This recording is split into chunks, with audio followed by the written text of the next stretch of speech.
So I was watching this video on Snapchat about these two guys helping this girl, quote unquote, clean out her belly button. They were using an earwax candle. Well, they went on and on and on for, I don't know how long it was. I actually didn't end up watching the end of the video because it just, like, you know what, this is crap.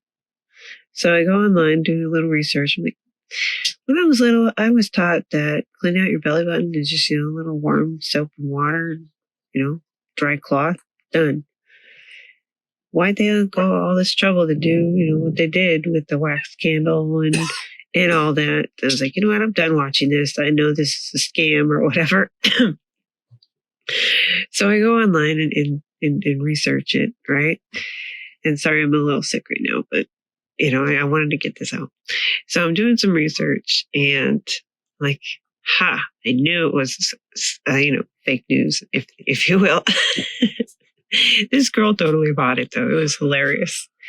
I think they did it for the entertainment value.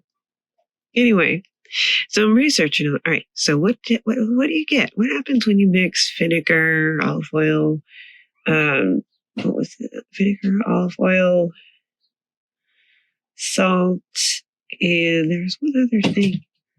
Oh, lemon juice.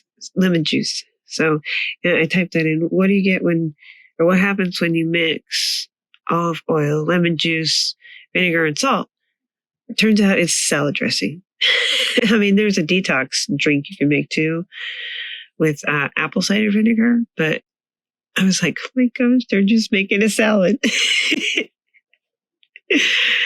So, but then, I kind of went down this rabbit hole, right? I'm like, okay, and I was looking at, okay, so, they were talking about, your belly button's connected to all your vital organs and blah, blah, blah.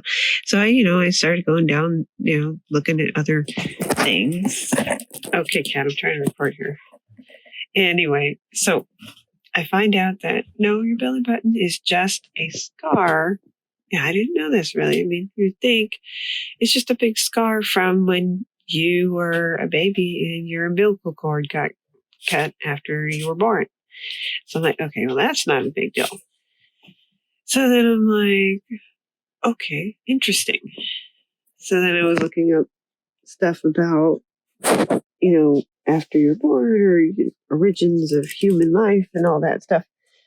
And I found out somehow, some way that people had done extensive research on the first language, like what language that did Adam and Eve speak. And it was like Adamic, I don't know how to pronounce it.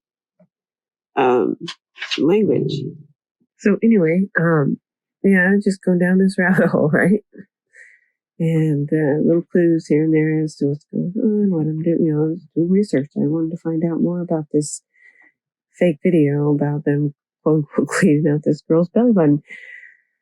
So, original thing about belly buttons is it's just a scar, after they cut the umbilical cord and after the first few weeks, the main part of it falls off and the main stub, I guess. And then you get that scar for your belly button. And there's nothing wrong with it. I mean, yeah, it could get infected if you don't clean it regularly. But other than that, it's not connected to any vital organs. It's just a scar. I didn't really think about it like that. But then, I don't know how I got to looking at the origins of the belly button and all that stuff. But then I went down this other path about the original language. Weird. So, what language did Adam and Eve speak? Oh, I know how I got that part. There was a question of whether Adam and Eve had belly buttons. They were, hypothesizing that, well, since God took Adam's rib out through his chest or stomach or whatever, that, yeah, maybe he had a belly button, but Eve did not. Kind of interesting if you think about it, because they were the first people created, right? It's just all theory, though. So then I'm like, interesting. And then after looking about on that, I found out, people had done, extensive research and talking about, hey dog, I'm trying to talk over here. So I guess the dogs are looking at themselves. I'm going to have to add apple cider vinegar, not to my belly button, but to the animal's water now. This is something that is a fact, and I've tested it before, so I need to do it again. And I need to keep it consistent. But if you put a tablespoon, where's a teaspoon? I'll have to look at it. It's either a teaspoon or a tablespoon of apple cider vinegar per gallon of water, and you give that to your animals, and I don't know if it prevents it, but it definitely staves off any of the more common pests that live on your pets, like fleas, ticks, those kind of things, because they don't like the taste of apple cider vinegar. They don't like the taste of the skin after the animals drink it. So that's why I need to start doing it again, because I notice signs of there's like fleas or ticks. I think they're fleas because they scratch a lot and stuff. But anyway, so I was doing research on, how this video could be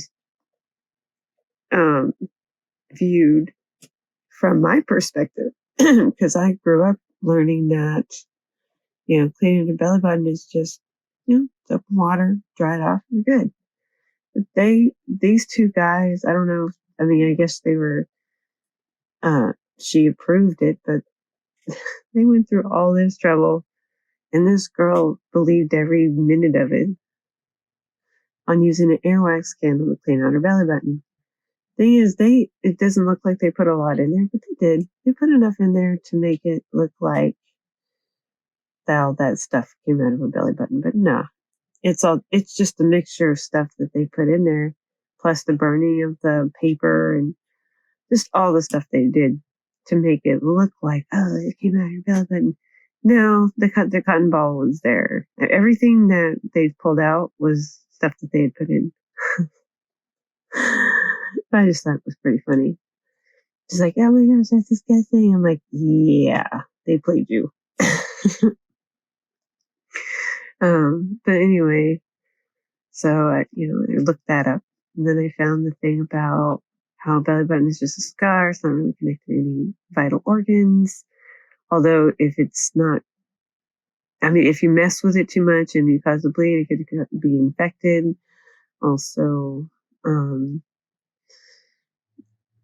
it could be infected if you don't keep it clean, or it could smell if you don't keep it clean. But there's nothing severe about keeping it super clean. You can go to the ultra extreme too, like cleaning your ears, digging deep with a Q-tip. That's not good.